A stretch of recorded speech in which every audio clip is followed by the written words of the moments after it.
Hello guys, আসসালামু আলাইকুম। It's man welcome to another blog. So guys, আজকের ব্লগে আমরা দেখাবো, আমি কিছুদিন আগে একটা ভিডিও ছেড়েছিলাম, সেটার মধ্যে গাইস দেখাচ্ছিলাম আমাদের গাছের টমেটো। সো গাইস, আজকে দেখেন টমেটোগুলো মাশাআল্লাহ অনেক টকটকা লাল হয়েছে।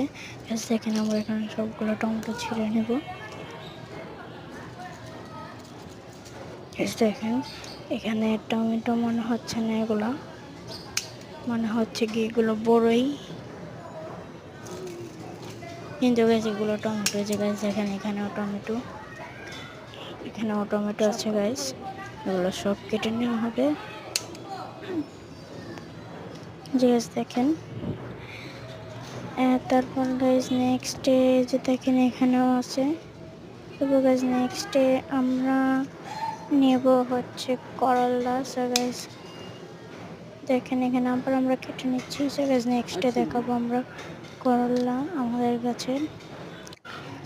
দেখেন এই যে গাইস, এখানে করলা কত সুন্দর ছোট, মাশাআল্লাহ অনেক কিউট লাগছে গাইস। এখানে দেখেন করলা ফুল।